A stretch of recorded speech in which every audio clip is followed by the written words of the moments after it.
If you talk to medical professions, you'll hear of signs and symptoms, but there's a difference between signs and symptoms. Signs are something someone else can notice, and even you sometimes you can notice, but mostly is other people that have noticed you have those signs. And the other characteristics of sign is that they do not have pain. For example, a person can see you have red eyes, but maybe those red eyes are not giving you pain. They can see you have a pot belly growing. You can see it maybe with the help of a measurement, or in a mirror you can see it, but it doesn't give you pain. Symptoms, on the other hand, are something an individual experiences. It's something you will experience yourself, but someone else might not be able to see it. For example, if you have a headache is a symptom. I, as a person, I can't see another person has a headache unless that person tells me they have a headache. Everything starts with symptoms, with signs, sorry. So everything starts with sign, but because we don't know these signs, we do not take action until they develop into symptoms. And then what we normally do as people, when we have symptoms, we start taking painkillers until symptoms persist. And when the symptoms are persisting, we already into a disease. That's when we go to see the doctor. Sometimes the disease is very serious, such that it's irreversible, especially if it's a lifestyle disease. So in this video, last time we talked about insulin resistance. In this video, we are going to look at the signs, because we said insulin resistance is the onset of so many other diseases, is the ground zero for pre-diabetes, type 2 diabetes, and also comes with arthritis and cardiovascular diseases. So it's important for us to know these signs before they can generate into something serious and do something about it when it's early enough. Coming right up.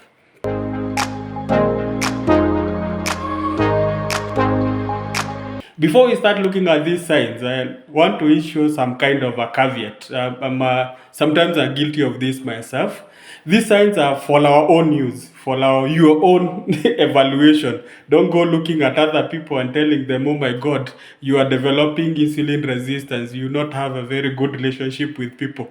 Let them, if they are developing, you can refer them to such a video. Let them discover they have insulin resistance through a channel like this one. You can refer them to this. That said and done, let's go to sign number one. Sign number one is weight gain, and especially in the middle section, what is called central obesity. So if you are gaining weight in those areas, sometimes in the chest, if you're a man, in the man boob; if you're a woman, in your hands, in your hips, and in your butt, that's sign number one of insulin resistance. But how do you tell this one effectively? You tell it through your circumference waist. Your circumference waist. If you measure your waist from your belly button to your belly, that waist, the number or the size should be less than half your height.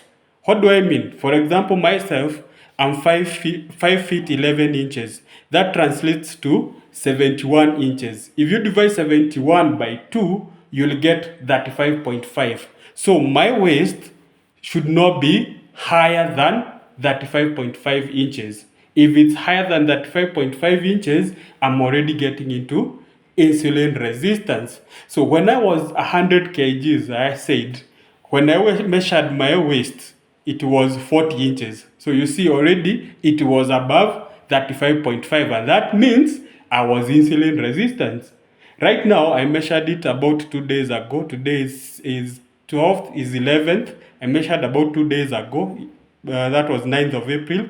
It was 35.7. So I'm still not yet recovered completely from my insulin resistance, because that 5.7 is still higher than 35.5. We should be lower than 35.5. So that is the first way you tell that you have insulin resistance. So if you measure that, your waist from belly button to belly button all the way around, and that number you get is higher than half your height, start looking for the other signs.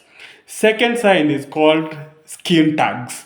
Skin tags are what? Skin tags are small flappings that appear on the skin. They are normally, for us black people, they are normally black. They appear extended on the skin, and they don't give you pain. We say signs do not give you pain, but you start seeing them at the back of the neck, here around the neck, and if it's very serious for some people, you'll see it on the face. They are blackish. They are blackish and they just hang. Myself, I have one here. I don't know whether the camera can see it clearly. This one is a skin tag. It used to be big, about 1 inch tall. Right now is becoming smaller because I'm reversing my insulin resistance. And I actually have a story about this. I talked to someone about this insulin resistance sign. And when I was talking to him, in retrospect, he remembered about a year ago, he was starting to develop those skin tags and he would wonder where they are coming from. But coincidentally, at the same time, he realized he was gaining weight. So he said, let me take action for my weight. And this is unrelated action. So he started walking to the office. His office is about 5 kilometers from where he lives. So he would walk in the morning, leave the car at home, walk in the morning and in the evening. Walking is a very effective way of reversing insulin resistance. So he would walk 10 kilometers a day. 1 year down the line, he had lost his weight. He had lost his fat and he was in the ideal way that he's supposed to be. And guess what? The skin tag had disappeared. And you see, I told him because he had reversed his insulin resistance. So that is sign number 2 of insulin resistance is skin tags. Skin tags. Sign number 3. I'm sorry, I cannot pronounce this scientific word. But what it means, they're just black patches in your body. Mostly they appear at the back of the neck where you have skin folds. You'll see if a person is very big, he has skin folds at the back of the neck and it's black. It's black, and if you feel it, it feels softish than the other areas. It's darker than the other part of the body. Or you have skin patches in your armpit. That's what that scientific word means. In your armpit, around your groin. Or if you do your eye like this, below the eye you can see some dark marks. I had those. Oh my God, I had a lot of these signs. I think I had all of them. I had that. So that is another sign of insulin resistance. It's that scientific word. So if you're having those, especially around the groin, and it happens when you get fat, you start thinking it's friction of the body around the groin, but it's because it's insulin resistant. There's a scientific explanation why the skin tag and these colorations appear when you have high level of insulin. But I'm going to save you the details for now. So sign number 4. Sign number 4 is hair loss and discoloration. So if you start losing your hair, you're starting to see your hairline receding, going back. When you comb, you see some hair coming out. That is a sign. It's a sign of insulin resistance.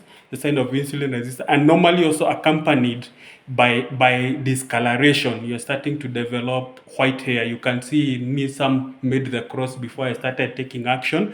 Fine. Some of these things are related to genes and age, but they should not be appearing at an early stage of your life. You are 35, you are 38, you should not be having these things. But when they start showing at that time, you should start taking action and look for the other signs, whether they are there. If there are no other signs, maybe it's because of genes. But if they are accompanied by other signs and the test we are going to talk about, we should take action about reversing the insulin resistance. So hair discoloration and hair loss is a sign of insulin resistance.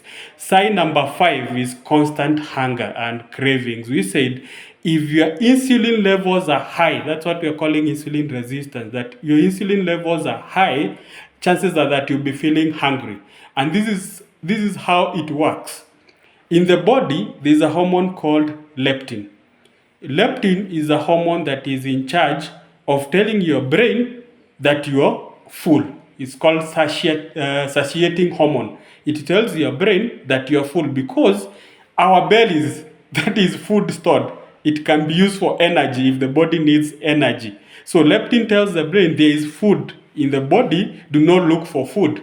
But now, insulin, when insulin is high, it suppresses this hormone so that the signal that you're full, even though you have food in your stomach stored everywhere as fat, the brain doesn't know it has that. So the insulin suppresses that. So on the contrary, another hormone called ghrelin is released. And ghrelin is a hunger hormone. It tells you now you are hungry because insulin is high. It tells you you are hungry. So I actually had this experience with someone who told me that after listening to my talk, they started fasting. But in the middle of the night, they had to wake up, look for food.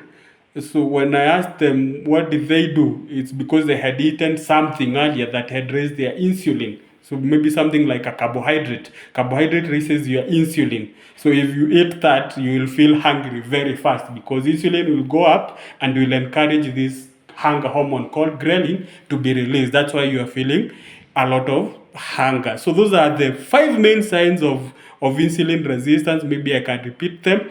One is weight gain, especially around the central area and around your chest if you're a man. Then skin tag is sign number 2. Those are loose hangings on the skin that they don't give you pain. All these signs do not give you pain. And then that scientific word that I can't pronounce, which is basically black patches in some parts of your body, back of the neck, armpits, the groin region, and maybe when you drew your eye like this, you see it below your eyes, and then hair loss and discoloration, and constant hunger. If you're feeling constant hunger, you have eaten, but after 2 hours, you feel like you need more food, that is a sign of insulin resistance. Now, we might have these signs or not have them. We might have them or not have them, but we be insulin resistant. And let me clarify here. Insulin resistance is not only for fat people. You might be thin, but you have what we call visceral fat. Remember, we talked about it in the first video. So fat that you don't see. So there are people we call skinny fat. You have fat inside, but you don't see it. So even if you don't have this gain, you haven't gained this big weight, but you have that weight around your belly. Your belly, that's a sign of insulin resistance. And the best way after seeing this sign now, you can go and take some tests. There's some lab tests you can do to make sure that before you take action, that actually insulin resistance. Test number 1 is called HOMA-IR. HOMA-IR, what that stands for is homeostatic model assessment of insulin resistance. It involves taking your fasting insulin and your fasting blood sugar. Say these two things are different. Blood sugar and insulin are different. So your fasting insulin and your fasting blood sugar, they take that measurement, and then there's a formula they apply and give you a number. If that number is above 1.5, you're already insulin resistant. If it's below, you're not insulin resistant. You're actually the opposite, that is called insulin sensitive.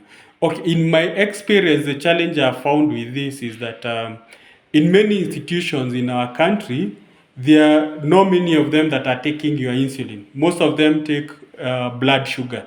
So, and actually, you go around, they ask you whether you want your blood sugar taken, but you actually want both to be taken, the blood sugar and the insulin.